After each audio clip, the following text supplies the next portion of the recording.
Okay, so welcome everyone. We are very excited to have you all here for this event, 8M, a conversation on feminism and education in Latin America. So you're very, very welcome. My name is Paula Castro. I am a PhD researcher in the Faculty of Education at Cambridge University and also a CLAREC member. For those who are with us for the first time, we are a collective of Latin American researchers in Cambridge with the purpose to co-construct a space that brings together researchers working on Latin American context and all those interested in hearing more about it. We intend to make visible the knowledge produced in and from our region and amplify the current debates linked to educational research towards the diversification and decolonization of academia. Today, we are contributing to International Women's Day by highlighting the relevance of the 8M women's movement in Latin America, and of course, acknowledging the ongoing struggle for gender equality in our region and worldwide. Just a couple of months ago, in October 2020, the UN released the latest gender statistics in the World's Women Report. The appalling reality is flashing on us as some of the figures have barely changed over the last 25 years. For example, less than 50% of working age women are in the labor market today. So our idea here was to open this space where women positioned in different fields of the society from different countries in Latin America would share some of the great things they do in their efforts to fight gender inequality. Over the past 10 years, Latin America has been in the front line of social movements, and specifically feminism has become a strong force. As the world witnessed on the last 8th of March, with more than 2 million women taking to streets of Santiago, Chile, and creating a ripple effect across the world. Today, we'll be hosting 4 speakers that hail from Chile itself, Brazil, and 2 from Mexico. First, we will listen to 10-minute presentations by each speaker, and then the floor will be open for what we hope to be a stimulating dialogue. We would like to ask you to please keep your mics muted, but do use the chat box for your questions and comments throughout the presentations. And Dina, one of our CLAREC members, will be grouping them and organizing them for the following dialogue. We will be recording this event, then it will be available in all our social media channels. Our first speaker is a CLAREC member, Elisa de Padua, from Chile. Elisa is a psychologist and a PhD researcher in the Faculty of Education at Cambridge University, where she also completed her MPhil degree in education leadership and school improvement. Elisa has worked in different levels of the Chilean educational system, from schools to the Ministry of Education and research centers. She has also worked as a consultant in education assessment for international organizations such as the World Bank, UNESCO, and OECD. Her main research interests are in how system-wide and classroom-based assessment practice affect teaching and learning. Elisa will share with us this afternoon how a Chilean feminist performance became a global anthem against gender-based violence. Over to you, Elisa. Okay, hello, good evening, good morning. So I will share my screen with you.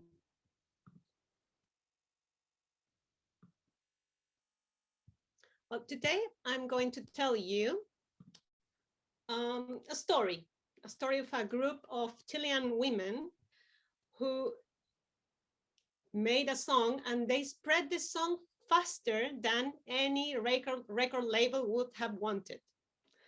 I have to warn you that this is not an academic presentation. This is not my research topic. It's just a story, and it's part of my experience as a PhD student living far away from my country, but don't forgetting my roots and my willing to protest.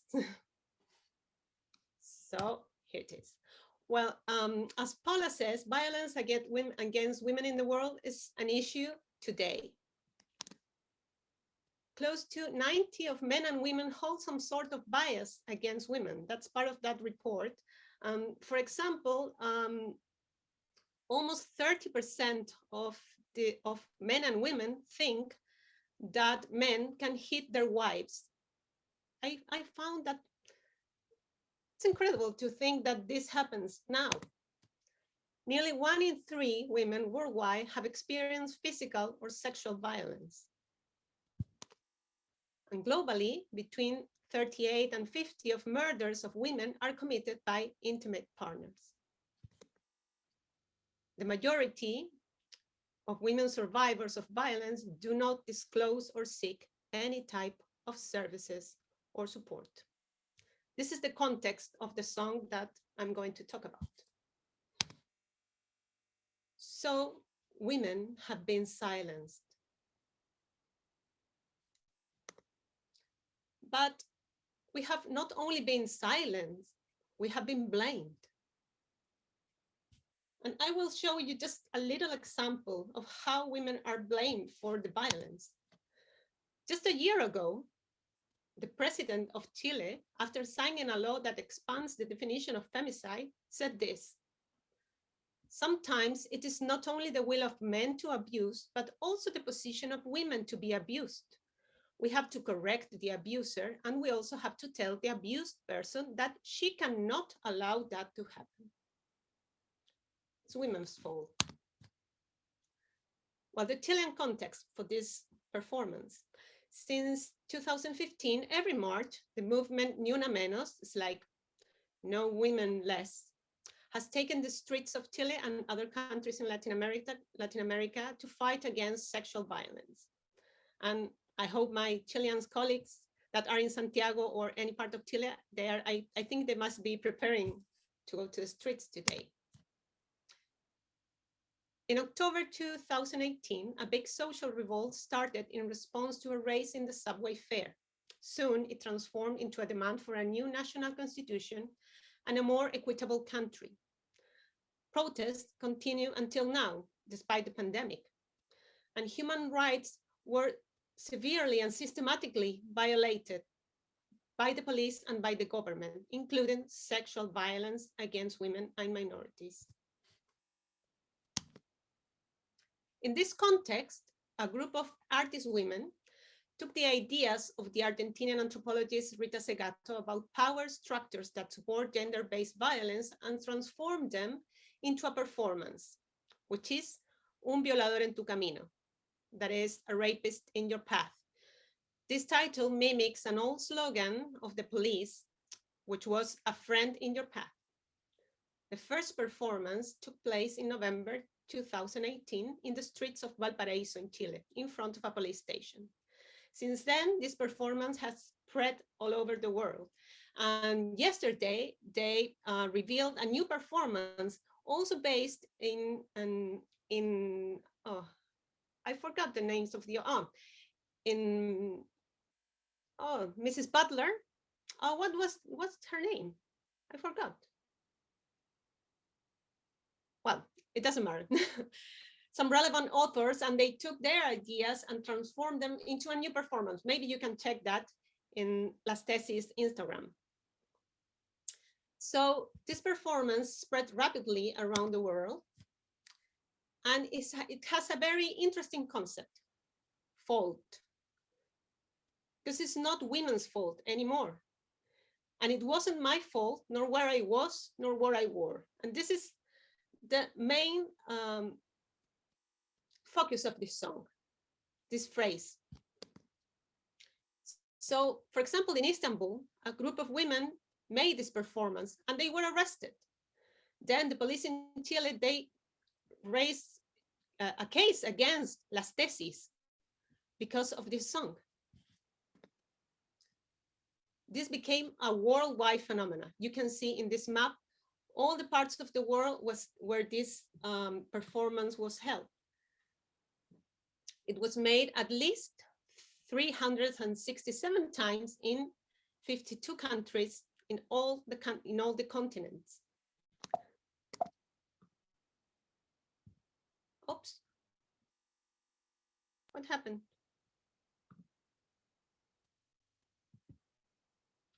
Okay. In Chile, more than 10,000 women gathered to sing this song. In the United States, in front of the court where the case of Harvey Weinstein was held. In Turkey, to defend all these women that were protesting in Istanbul. In India, to protest against violations, against rapists. And of course, in Cambridge. So I think it was enough of talking. I want to share with you this performance. I hope this works.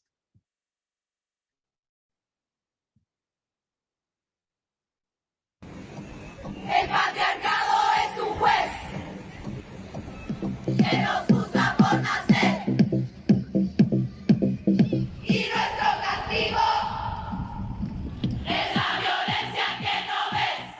¡Vamos! El patriarcado es un juez que nos juzga por nacer y nuestro castigo es la violencia que ya ves. Es femicidio. Impunidad para el asesino. Es la desaparición. Es la violación. Y la culpa no era mía, ni dónde estaba, ni cómo vestía. Y la culpa no era mía, ni dónde estaba, ni cómo vestía. Y la culpa no era mía, ni dónde estaba, ni cómo vestía. Y la culpa no era mía, ni dónde estaba, ni cómo vestía. Y la culpa no era mía, ni dónde estaba, ni cómo vestía. Y la culpa no era mía, ni dónde estaba, ni cómo vestía. Y la culpa no era mía, ni dónde estaba, ni cómo vestía. La culpa c'est pas moi, ni mes femmes, ni los juan. Y la culpa no era mía, ni dónde estaba, ni cómo vestía. Y la culpa no era mía, ni dónde estaba, ni cómo vestía. El violador eres tú. Son los pacos.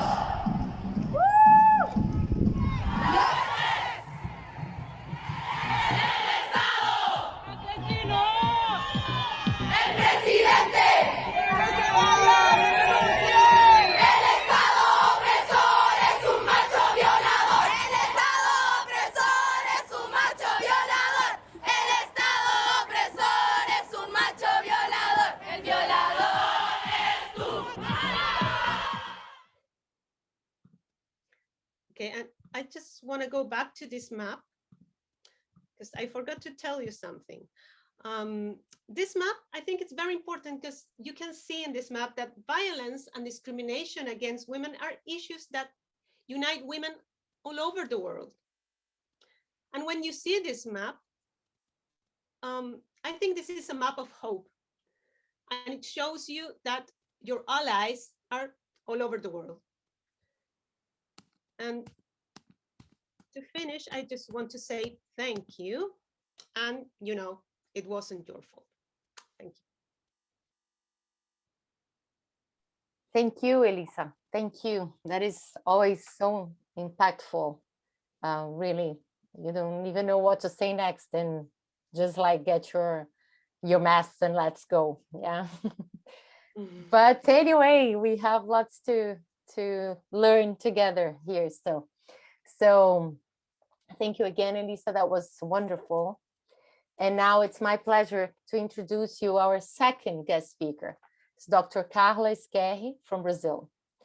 Dr. Esquerre is an associate professor at Federal University of Bahia, where she leads research, educational, and social initiatives to foster the development of metrics and mindful analysis to build sustainable processes for a better society. She's the leader of the Gama Research Group, creator and coordinator of the Girls on Data Science, and Data Science in Public Education initiatives. She's also the co-founder of AI Inclusive Salvador and Our Lady Salvador, organizations to promote gender diversity in these areas.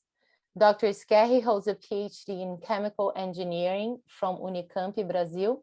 She's a postdoctoral fellow in the social environmental engineering at the University of Hokkaido in Japan, and has been a visiting scholar within the Center for Control Systems and Dynamics and the Adaptive Computer and Embedded Systems Lab at UCSD, University of California, San Diego.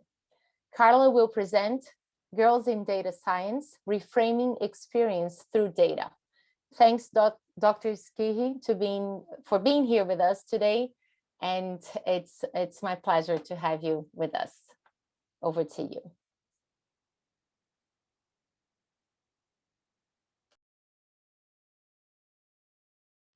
I think you're on mute, Karla. Yes, thank you.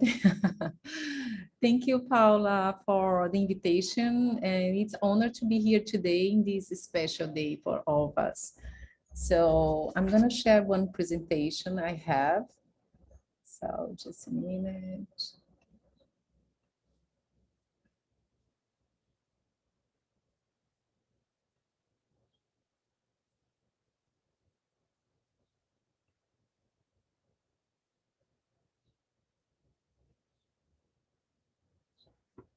Okay, I'm going to talk a little bit to introduce me so you can have a better view of myself. I was born in Maceió, a beautiful city located in northeast region of Brazil. I came from a low-income family of 4 sisters and 1 brother. I'm married. I have 2 daughters and a cat. I experienced 7 years of public education from elementary school to PhD degree. And I have been teaching statistics related course in public university for 20 years. And for a long time, my research group were mostly male. So I'm here to share with you this experience we have on Girls on Data Science, a special program, a special initiative we are developing in Brazil, in Salvador, Bahia.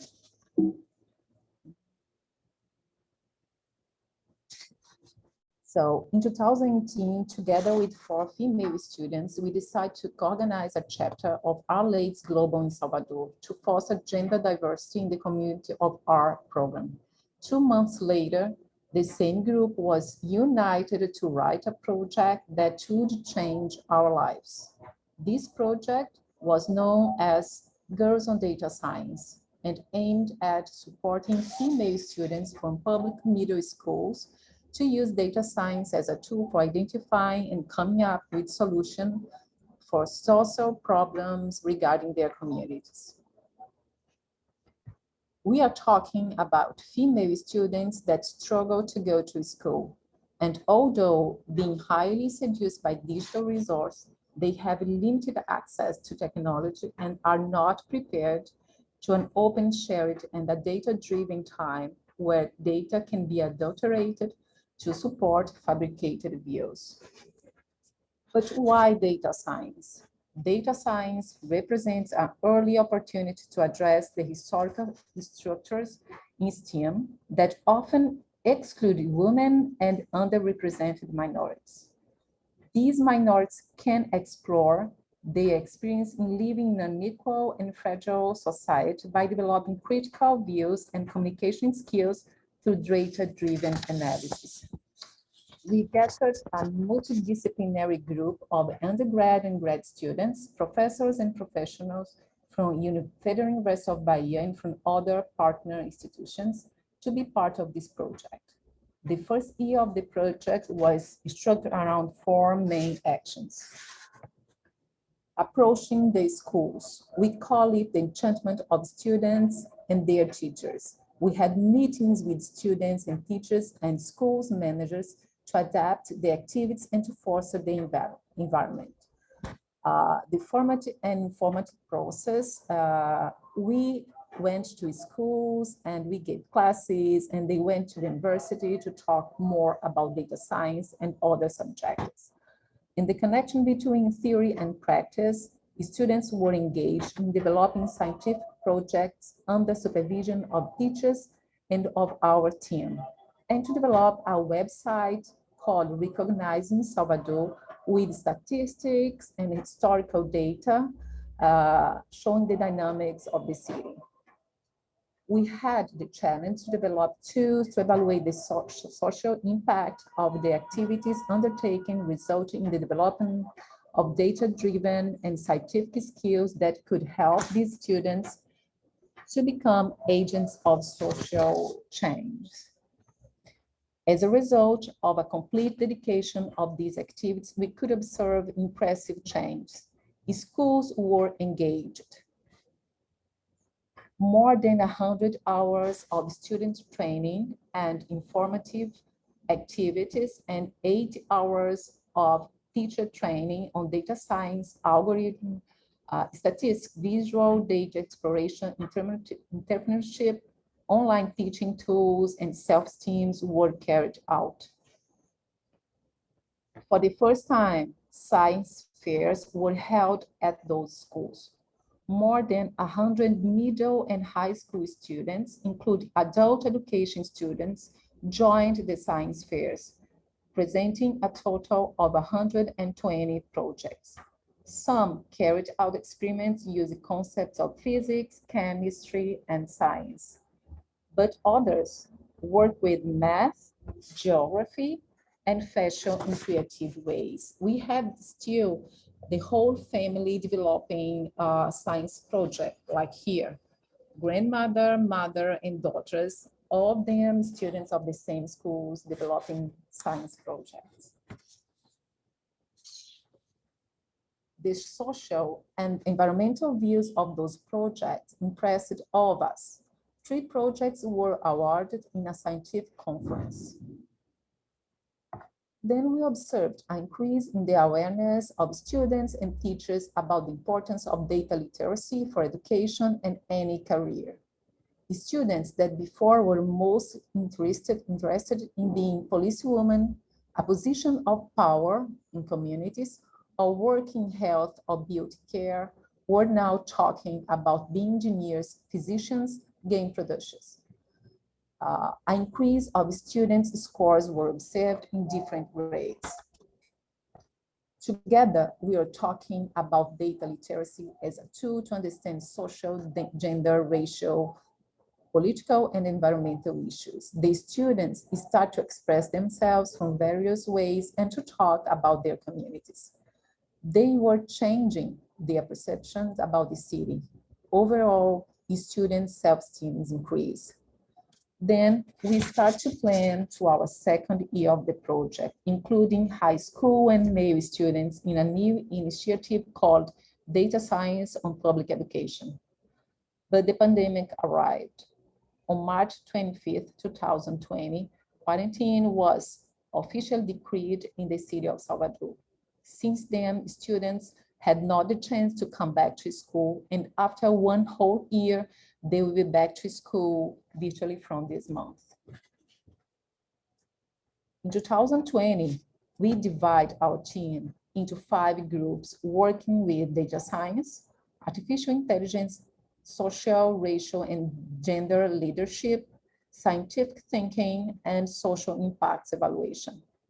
We built our website together and to publicize materials and tools to support and to promote exploration of data science education. We started to write 40 books. Virtual meetings happened twice a week with the students and once a week with the teachers. We were all together learning about a world that could also be seen through a data-driven point of view.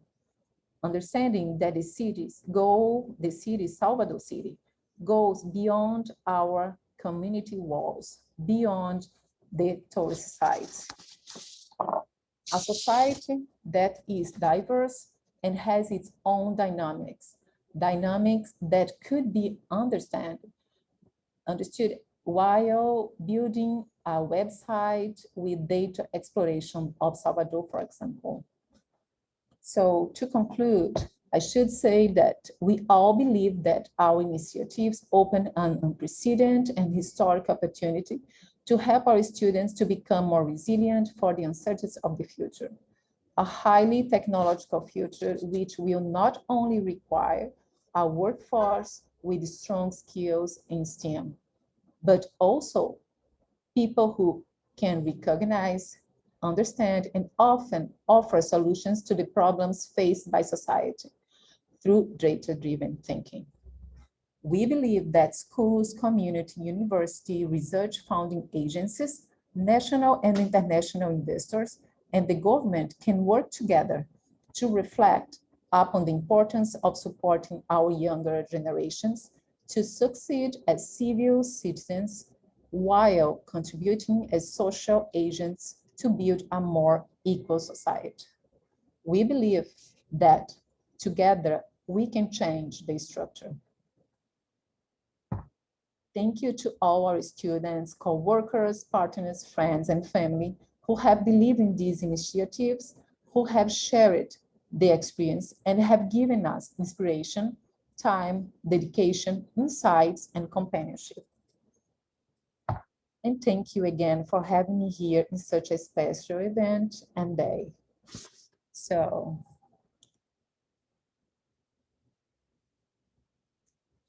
if I still have time, I would like to share with you one short video. Do I still have time, Paula?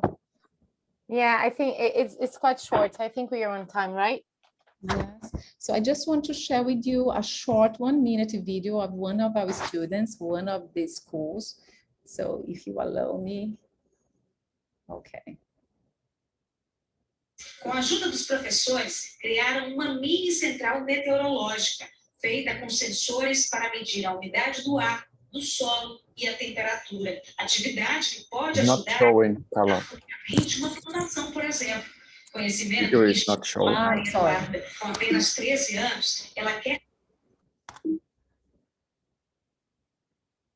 Okay, I'm gonna share with you again, sorry.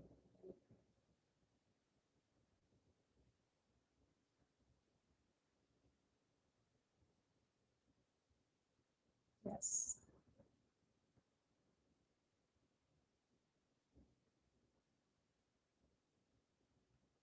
Com a ajuda dos professores, criaram uma mini central meteorológica, feita com sensores para medir a umidade do ar, do solo e a temperatura. Atividade que pode ajudar a acompanhar futuramente uma plantação, por exemplo. Conhecimento que estimula Maria Eduarda. Com apenas 13 anos, ela quer ter acesso a toda a informação que tem direito, independente de ser uma menina. Mudar essa história de só homens ter participado, que a quantidade de mulheres foi aumentando, e nessa área as pessoas só acham que a mulher tem que ficar em casa, varrendo, lavando roupa, e elas têm que entrar nessa área também. Todos os direitos que a mulher tem, a mulher tem. Então, eu foquei muito nessa área para eu poder participar. É através de iniciativas como essa, que as meninas ainda bem novas, até mais novas que a Maria Eduarda, que só tem 13 anos, já começam a entender que o lugar de mulher é onde ela quiser. Ela pode ir para qualquer área do conhecimento. E se ela escolher também ficar em casa, fazendo as tarefas, ela também pode, ela tem direito de fazer tudo que ela quiser, como eu já disse.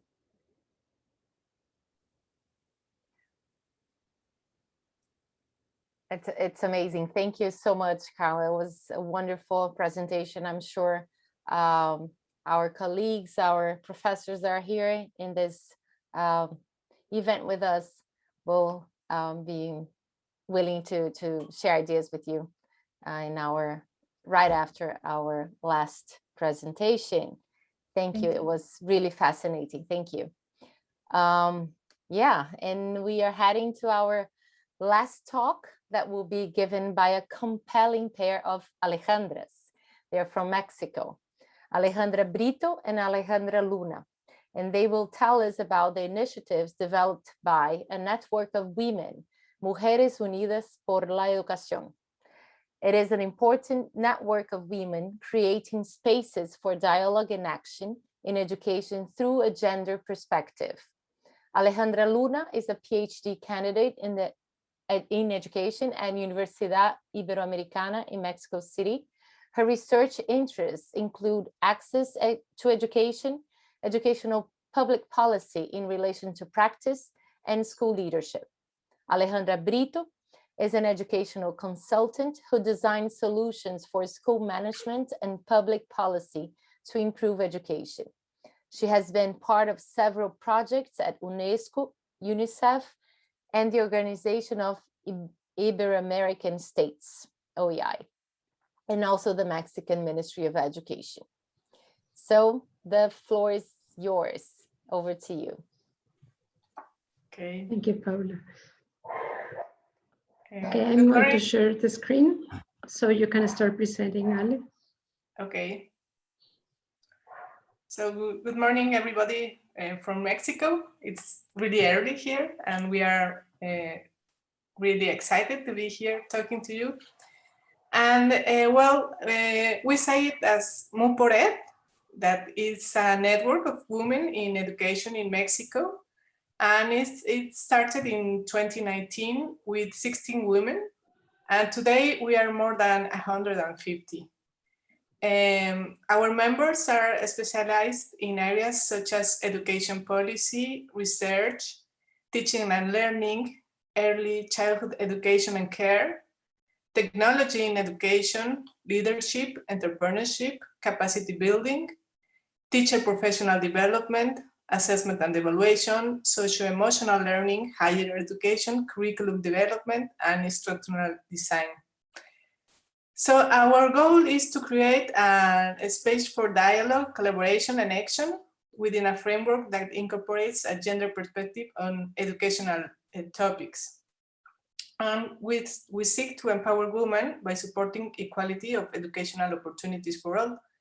And what we do are actions like advocacy and dissemination, organization of events, developing female leadership in education, that it is really important in Mexico because, for instance, although 57% are teachers, of the teachers are women, only 35% become principals, and we don't have figures in government, for example, but it must be almost the same.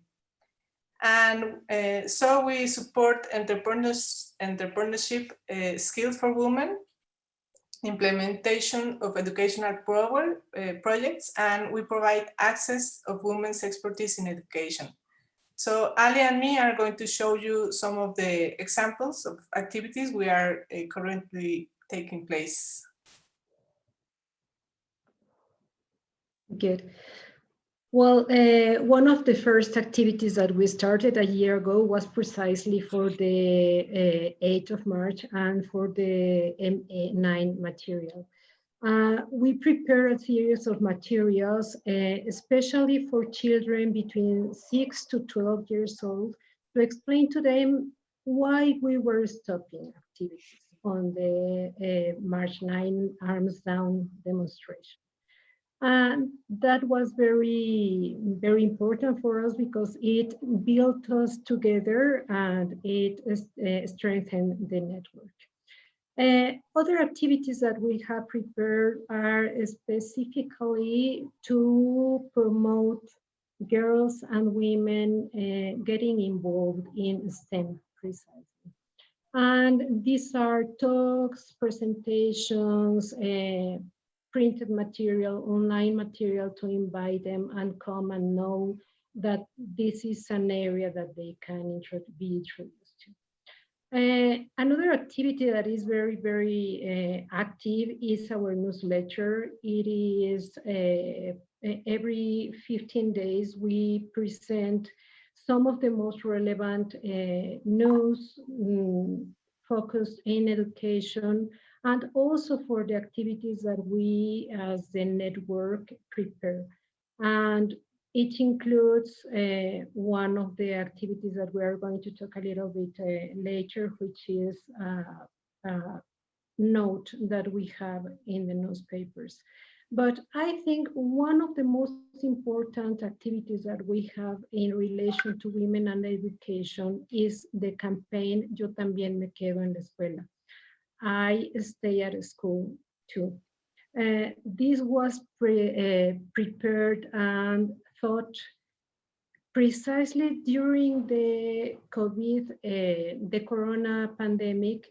And this was thinking that we may lose a lot of female students during this pandemic.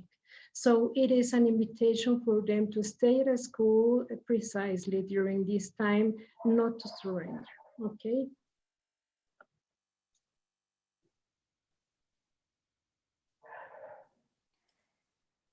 As in many countries, in Mexico, the government response to the corona pandemic has included the closure of schools. So much of our last year work was focused in activities aimed to support teachers, principals, and school administrators. We developed a website called El Morral, sharing best practices, both national and international. And there are some documents about sanitary measures, school organization, how to address social and emotional issues. And it also has some orientations about how parents can help their kids in school activities at home. And we also publish a policy brief aimed to help decision makers to plan to reopening schools.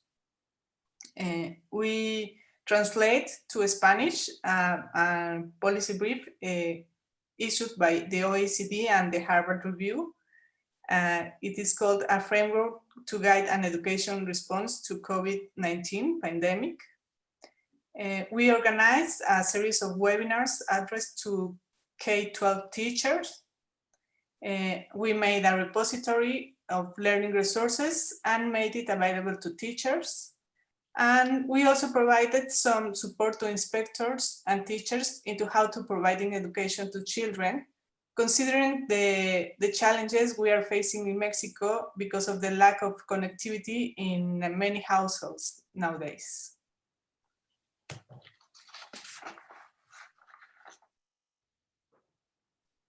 Okay. Another very important aim for the network is to make our members visible and stronger. There are two strategies we use for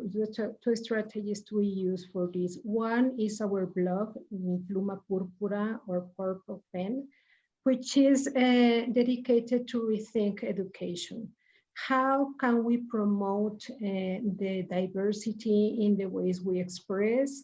We look to make visible and to publicize the experiences that we have, our points of view, the results of our research.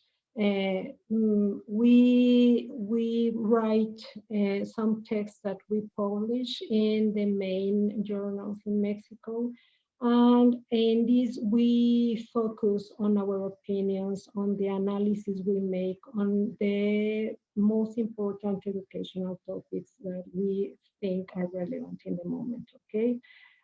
We also invite some other guests for these texts that are not precisely members of our network, but that we think that share our way of thinking. And our main topics in these texts are, of course, education and women, and they may be treated separately or together. Another way of making our members more visible and stronger are through alliances and through mentoring and tutoring. The alliances are, in itself, through the institutions that host each of our members, and we have linked all these institutions together to make some of the activities.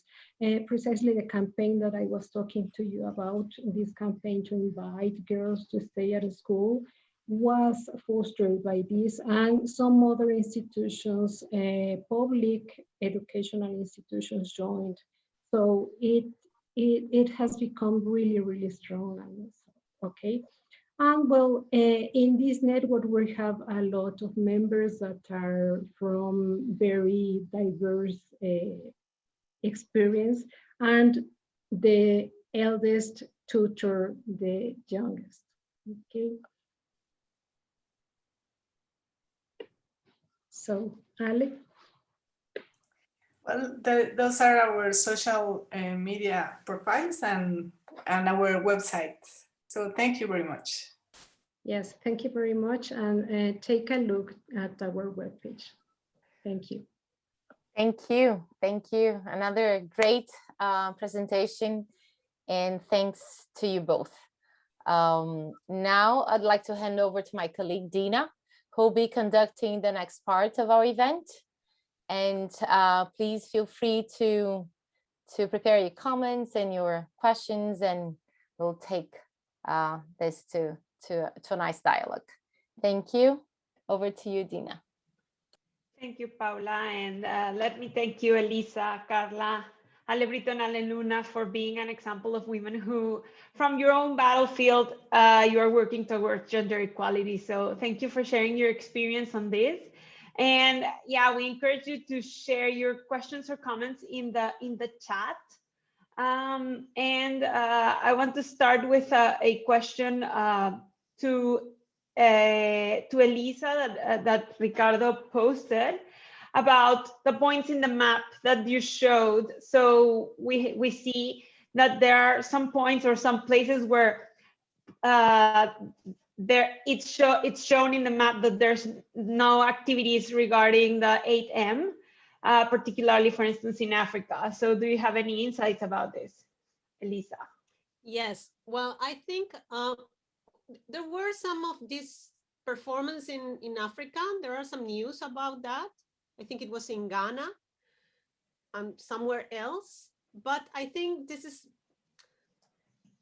very connected with how strong is the Latin American community in each of these continents. So I'm not sure about this, but I think that where there are a strong Latin American community, this performance spread easier. And I think in Africa and in Asia, it's not the case. So, but anyway, we saw this performance in India, in Japan, so I'm not sure why is that. Of course, it's not because in Africa, violence against women is not an issue. Of course, it is.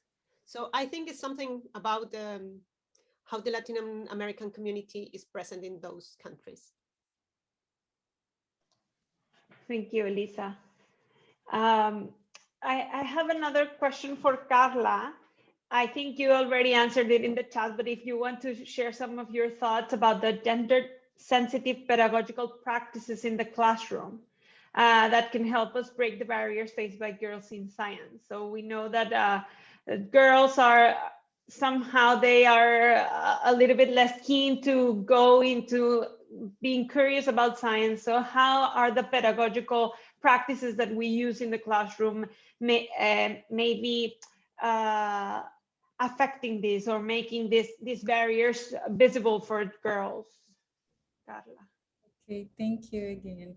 So in fact, we start enchanting the students to think that they can do whatever they wanted.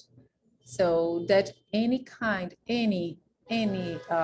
job or profession they could do. So at the beginning, we tried to break the view they had about the appearance relate with science, because mostly think or thought that science, or at least the science that we see on the news or they see on the books, they relate with kind of Einstein, science project like an Einstein image.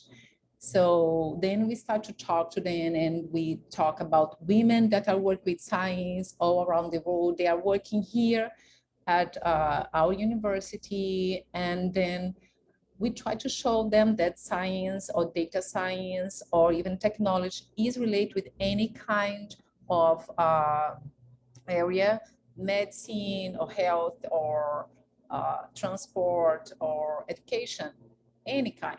So because before the beginning, they were afraid of math, they didn't want to connect. So when we invite them, we didn't select them. We invite all of the students, 500 students, to be part of the project. So, but most of them said, oh no, is this related to math? I don't want it.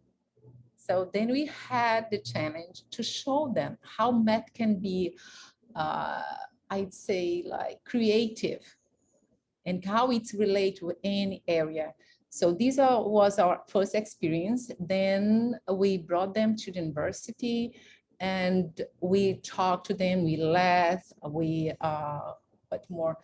showed them many examples around the community and even at the schools that they could gather data, they could understand the dynamic of the city, the dynamics of their own life, and at the schools everywhere. And by understanding these dynamics, I mean dynamics through data, that the seeds are changed, they are changing. So we all are changing all the time. So, and then they felt that. We could see at the beginning, like students saying that, why do I have to study this if I'm going to work with my dad or my mom in those fair market? So why do I have to do that? So, but we showed them that they have many ways and they can choose their path. They can build their path. So it's more like listening what they have, their experience, and then building a way to connect those experiences with all those concepts we know about data science, artificial intelligence, gender, race, and social issues, and also the scientific thinking. I don't know if I answered those questions, this question. Thank you, Karla. I have another question for you, Karla, and also for Alejandra Brito and Alejandra Luna about the experiences. I think you mentioned a little bit about that, Karla, but if you could share about the experiences of girls and women who have, and their families, who have experienced this opportunity to be part of the program or to be part of the initiatives of MUxED, how this has changed their perspectives, their experience, and also their participation in other spaces. If we can already see some of the changes, because I think sometimes it's a long-term change. So I'll be very specific and short. So at the beginning, I would say that when we start talking and meeting the students after school, the parents start to say, why do you have to go to school also in the afternoon?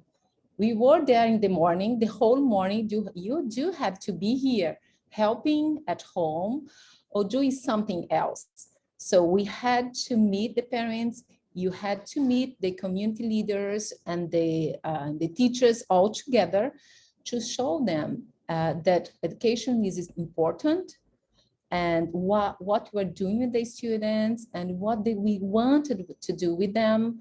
So we have to change it. And now I would say that we did, because now the students are meeting, you see, for the last year, they were meeting us online. They don't have technology. They barely have internet.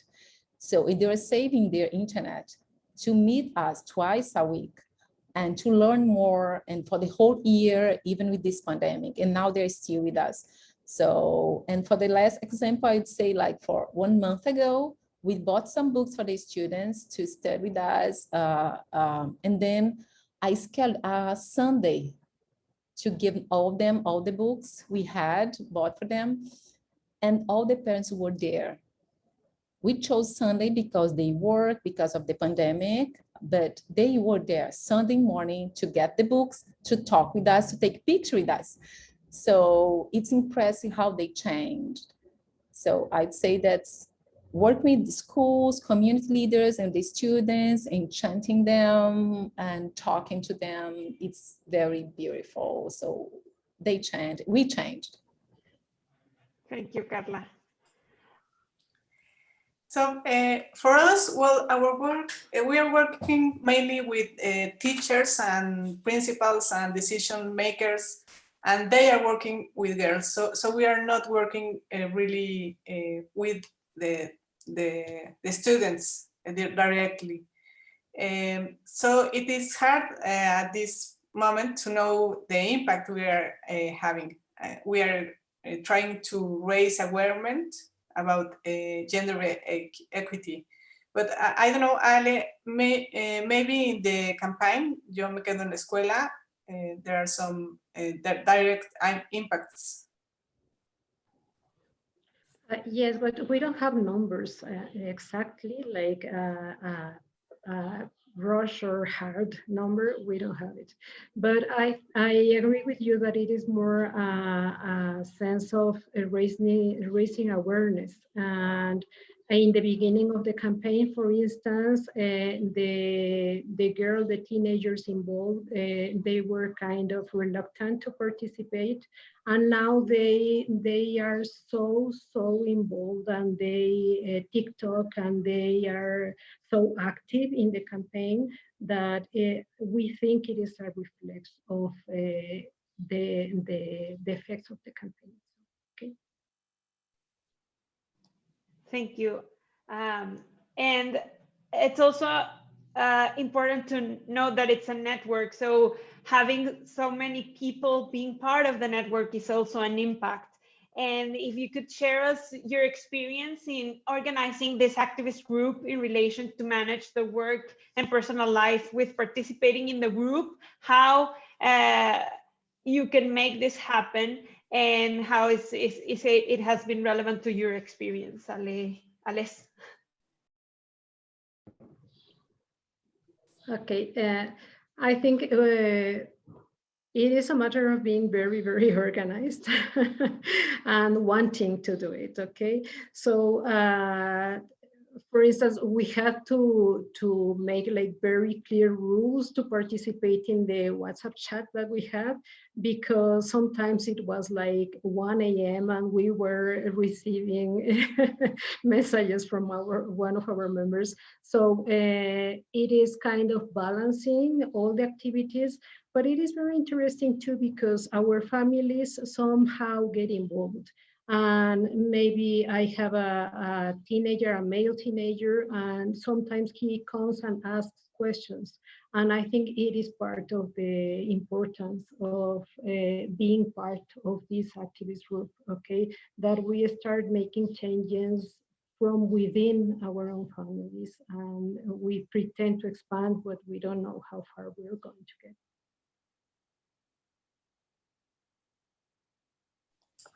And I think it is also because every member is really strong committed in education, you know, so everyone is willing to do something, and the pandemics has helped enormously in bringing us together and taking actions to do something about education. Thank you. Another question for Karla. Could you share, well, there's two questions. One is if there's some research in Salvador or some results in how the program has influenced in women's work careers in science, or maybe not yet. Could you share something about that, Karla? And also, there's another question about your experiences building allyship within your context of practice and in the schools. Okay, so in our case, we don't have still a publication, international publication. We have reports. So if any of you is interested, I can send you, because it's such a hard work with a small group. So it's working all day, night, and weekend. So, but this year, yes, we plan to publish in a journal if possible. So, and what's the second question? About your experience building allyship within the context of, so with your allies, but also within the schools, with the boys, for instance. Okay. So at the beginning, it was very hard. We had many plans. So students could go to different schools, could share the experience. So, but it was not possible. They have, I don't know if you are aware of it, but each school are in a region that is, each school is in a region that is dominated by one, I would say, criminal group, I would say. So the students are not allowed to go to other schools, even for visiting. So these we could not do. The students were meeting together at the university, but they are not working together after school, after school. So it was very hard for us at the beginning to understand that, but the students know, they are aware of it. So it was okay because we had university as an impartial place that could meet and could talk. So, and about the boys at the beginning, we were at the schools and some boys were like, why can't I work with you? Why can't I be part of it? So, but I didn't say, but at the beginning, we were working only with girls because we had a call in Brazil to foster students, female students, to go to exact science areas. So we had this support at the beginning, but after 1 year and a half, we had another support for a bank, Itaú Foundation. So, and then we started to talk and to include boys, because we do believe that we cannot change the society if we talk only with one part of it. So we start to talk with all of them to include boys. And also we changed the name of our project. It was so beautiful, Girls on Data Science, but the boys were not included, wouldn't feel included. So we changed it to Data Science and Public Education. So all individuals could be included and felt included. So now we have some students, boy students, work with us. So we had to adapt our speech, our dynamics, our books, so they could understand better what we're talking. It's not about only gender, but also race and also social issues. Thank you, Karla. Well, we are approaching to 4, well, it's now 3 p.m., sorry. And well, thank you very much, Karla, Alejandra Luna, Alejandra Brito, and Elisa for sharing your experience and for sharing some of the things that we can either join or do from our own field. Thank you very much. And Paula, I don't know if there's any other remarks or... Well, just a huge thank you for the speakers, for everyone that is here with us, and Dr. Ricardo, Jaira that is here with us too. Some of my friends from Brazil that I can see on the screen. Thank you so much, and stay tuned because CLAREC is moving around, and I think we discuss very important issues that will be translated into very important actions very soon. So thank you so much for being around. Thank you. Thank you. Thank you, bye.